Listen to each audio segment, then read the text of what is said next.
Hoje o tema do vídeo é uma coisa muito intrigante, né? Como vocês sabem, eu tenho feito o Car Chase. Se você não sabe o que é o Car Chase, aqui do lado vocês estão vendo no Instagram como vocês podem chegar na gente. Mas basicamente é a consultoria que eu fundei junto com alguns parceiros para justamente ir buscar o seu carro dos sonhos. Seja ele qual for a sua necessidade, o que você quiser, nós estamos aqui para atender utilizando todo o know-how que a gente tem de estar próximo desses carros premium, certo? E um tema muito recorrente que eu também noto é o sonho automotivo meio que de infância e adolescência, né? E obviamente, até pelo nicho das coisas que eu falo bastante aqui no canal, a gente está sempre falando de BMW M antiga, de Mercedes AMG mais antiguinha, né? Falou qualquer coisa com a sigla M acompanhado de um número do lado direito, vocês ficam tarados, especialmente se é um carro que tem seus 15, 20 anos, né? Teve uma época que elas ficaram muito baratas. Então, é o caso, por exemplo, da M3 americana, E36, que eu lembro de ver esses carros para comprar por 25, 27 mil reais. M5 E34, M5 E39, que é um carro extremamente raro, que inclusive é o foco principal do que nós vamos falar aqui. Mas eu acho que a compra de um carro desse, meus amigos, diante de tudo que eu tenho feito e falado, ela não passa apenas pelo automóvel, ela passa muito pelo seu perfil, pelo que você está procurando e qual que é a sua expectativa. Por mais que você faça tudo certo, algo vai dar errado. É um amortecedor. O pré-compra desse perfil de carro, ele é muito delicado. Porque primeiro, muitos de vocês têm um conceito muito equivocado sobre o que é o pré-compra, né? O pré-compra, meus amigos, ele é uma inspeção mecânica prévia à compra. Isso significa uma coisa: que você que está comprando ainda não é dono do carro e que, portanto, algumas coisas que precisam ser verificadas em loco, em mais detalhe, prescindem de autorização de quem está vendendo o carro. Por isso que eu já vi muita gente, mas na pré-compra não desmonta isso, não desmonta assado. Então, é uma questão de caso a caso, de feeling a feeling. O que a pré-compra faz muito bem é dar indicações muito sólidas e razoáveis sobre o carinho que tiveram com o carro antes. Entendeu? Então você pega um carro que numa pré-compra, num primeiro olhar, diante da situação daquele momento de elevador, de fazer cheque de torção para ver se não tem folga em suspensão, vazamentos, né? Justamente você vê um carro que está num ótimo estado, dependendo da idade da quilometragem, é um bom sinal que é um carro que está no bom caminho, né?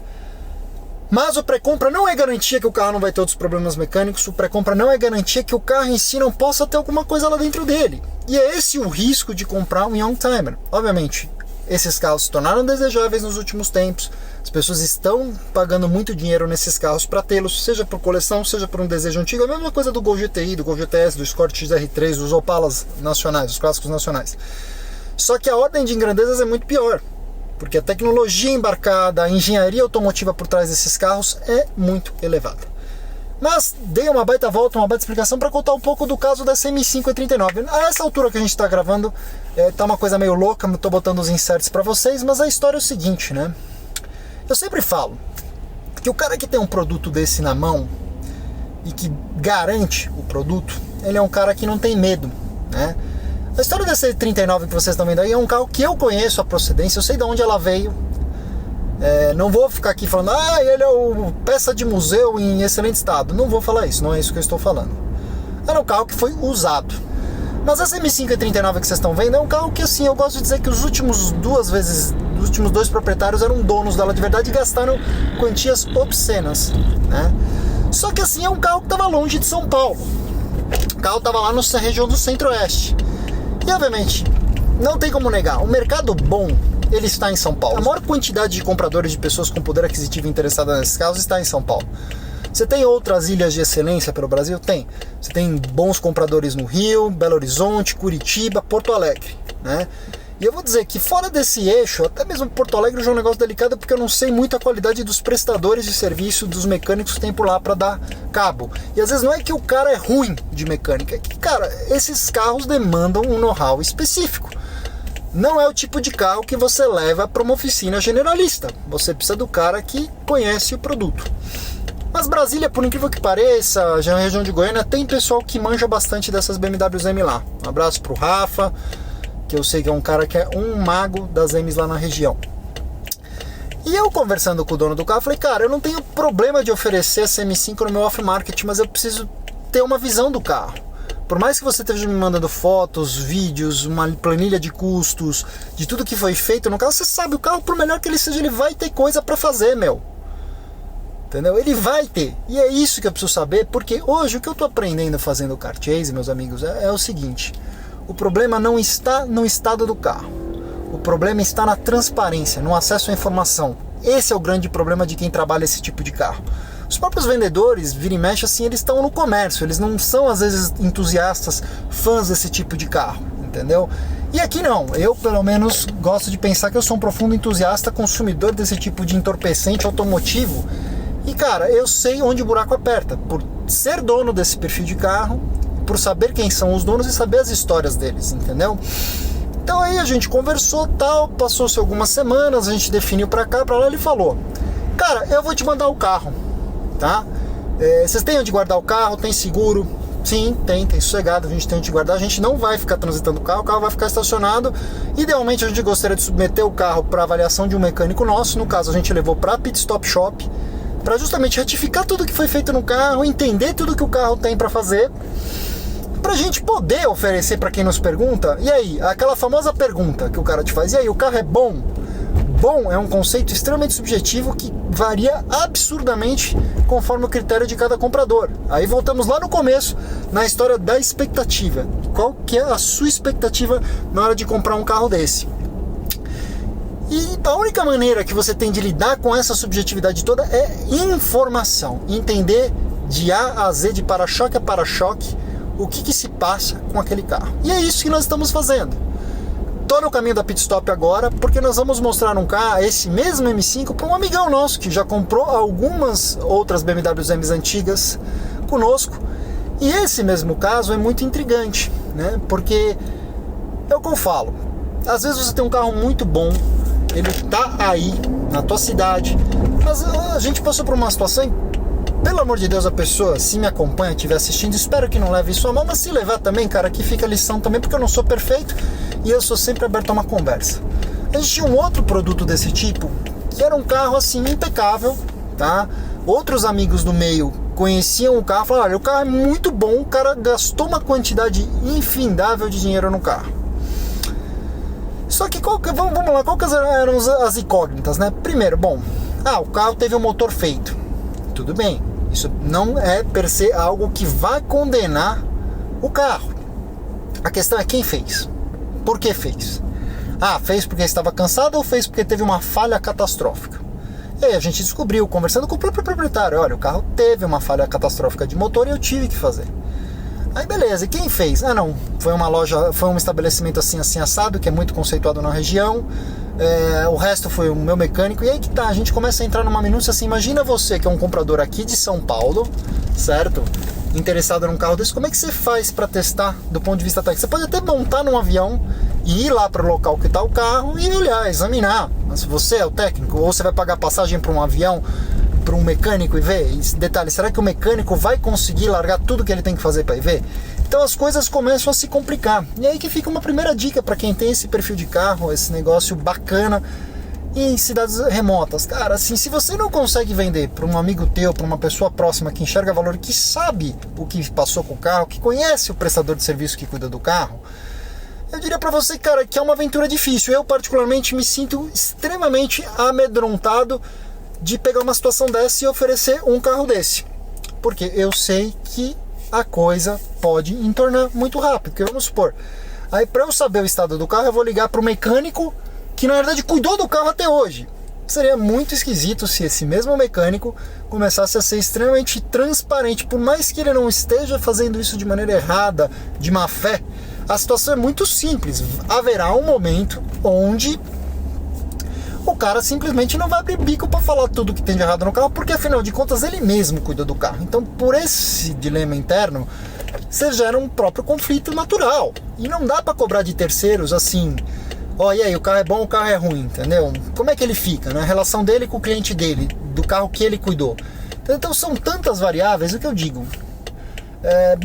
E aí pensamos, né? E aí, então beleza, cara, vamos supor o seguinte, eu vou ligar pro teu mecânico, você vai mandar foto, vídeo, Aí fazer uma pergunta, mas cara, fez tudo isso no carro, quanto você rodou com o carro? Ah, cara, não rodei depois que eu fiz. Então peraí, estamos com uma situação de um carro que gastou um dinheiro gigantesco, fez um monte de coisa no carro, mas que rodou muito pouco ou quase nada. Então como é que a gente sabe de fato e de direito como é que esse carro tá?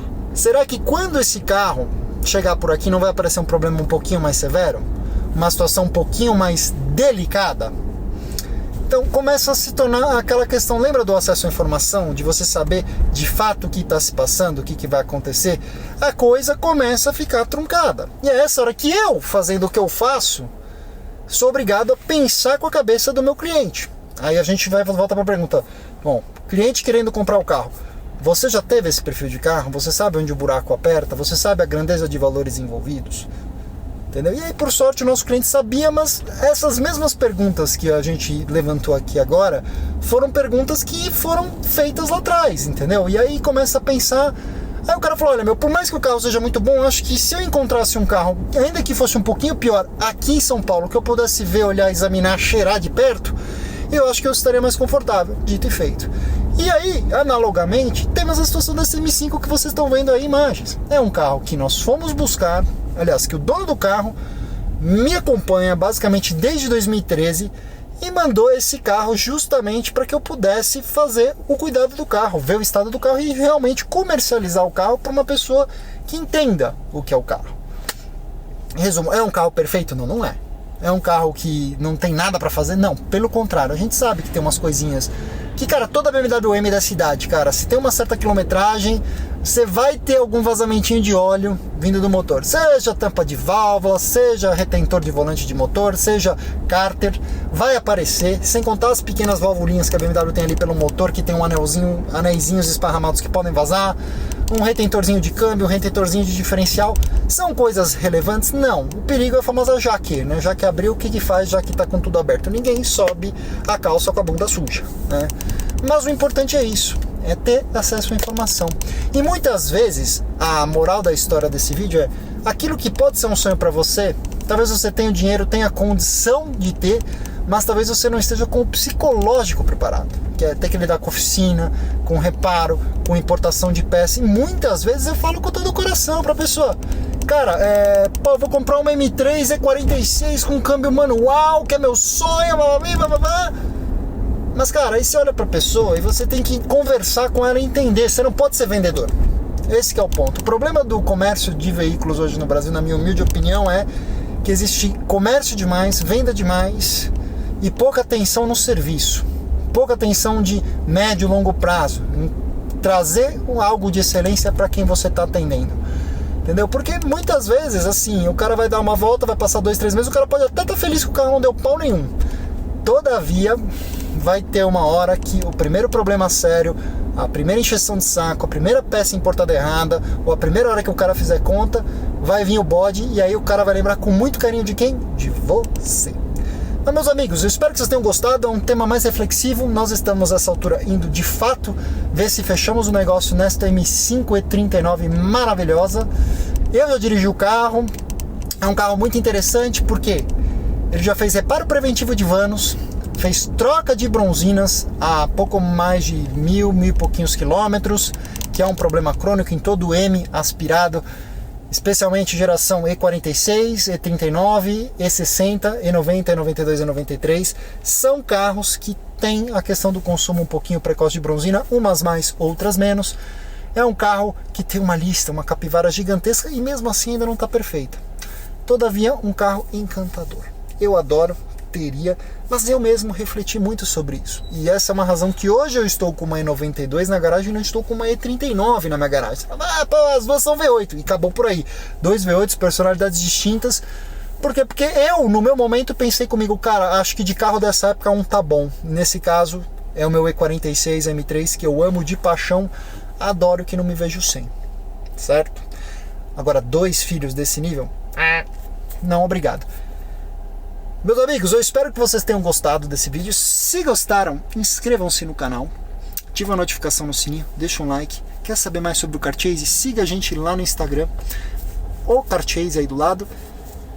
Nessa tela final vocês podem ver os 2 últimos vídeos que nós fizemos aqui no canal. Muito obrigado e até a próxima.